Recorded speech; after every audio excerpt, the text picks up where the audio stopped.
खुलुमबाय स्टुडिअ दं आं राजीब बसुमतारी। हाथाय बाजाराव गय फाथै मैगं थाइगं फानग्रा बिथांमोननि थाखाय मोनसे गोजोनथाव खौरां आरो बे गोजोनथाव खौरांनि बाथ्राखौनो बुंदों रायजोनि गिबि मन्त्रि डक्टर हिमन्त बिश्व शर्मा बिथाङा।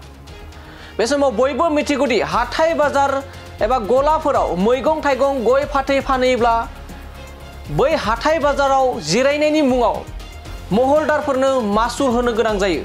नाथाय दिनैनिफ्राय जाय बिथांमोना एबा जाय सुबुंफोरा गय फाथै लोगोसे मैगं थाइगं फानफैयो बै हाथाय बाजाराव महलदारफोरा बै मैगं थाइगं गय फाथै फानग्रानिफ्राय मासुल लानो हानाय नंला आरो होनो गोनां गैला। आरो बे बाथ्राखौ जोंनिफ्राय बुङाखै, बे बाथ्राखौ रोखा खालामना होदों रायजोनि गिबि मन्त्रि डक्टर हिमन्त बिश्व शर्मा बिथाङा। नंगौ, बे समाव नोंथांमोना मिथिगौदि हाथाय बाजाराव गय फाथै फाननायनिफ्राय मुवा बेसाद फाननायनि मुङाव माखासे महलदारफोरा मासुल रायो। नाथाय दिनैनिफ्राय हाथाय बाजाराव जुदि गय फाथैजों लोगोसे मैगं थाइगं फानो अब्ला बिथांमोना बै फानग्राफोरा महलदारफोरनो दिनैनिफ्राय मासुल होनो गोनांथि गैला।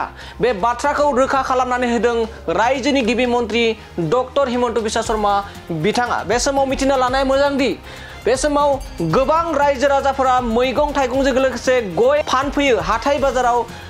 बैफोर बिथांमोना जायफोर बिथांमोना गय खावनानै हाथाय बाजाराव फानो, जाय बिथांमोना मैगं थाइगं न'निफ्राय लाबोनानै गोजान एबा गोलाव लामा थाबायनानै हान्थिनानै हाथाय बाजाराव मैगं थाइगं फानफैयो, बै बिथांमोना हाथाय बाजाराव महलदाराव हाथाय बाजाराव फाननायनि मुङाव मासुल होनो गोनांथि गैला। बे बाथ्राखौ रोखा फोरमायना होदों खौरांगिरि मेलनि गेजेरजों रायजोनि गिबि मन्त्रि डक्टर हिमन्त बिश्व शर्मा बिथाङा। दानिया फैदो बिदिब्ला जाय बिथांमोना हाथाय बाजाराव गय खावनानै फाथै फानो, गय फाथै फानो लोगोसे मैगं थाइगं फानो, बिथांमोना मा जाहोननि थाखाय महलदारफोरनो मासुल होनो गोनां गैला बिथांनिफ्रायनो जों आबुङै मिथिना लानि। আজি আমাৰ কেবিনেটত আৰু এটা সিদ্ধান্ত হল, আমাৰ আপোনালোকে জানে যে বিভিন্ন বজাৰ সমাৰবিলাকত আমি পঞ্চায়তে তাক অকশন দিয়ে, একোজন মহলদাৰ নিযুক্ত হয় আৰু মহলদাৰজনে সৰু সৰু ব্যৱসায়ীসমূহৰ পৰা টকা সংগ্ৰহ কৰে, চৰকাৰক কিছু ৰয়েলটি দিয়ে আৰু কিছু নিজেও মুনাফা উপাৰ্জন কৰে।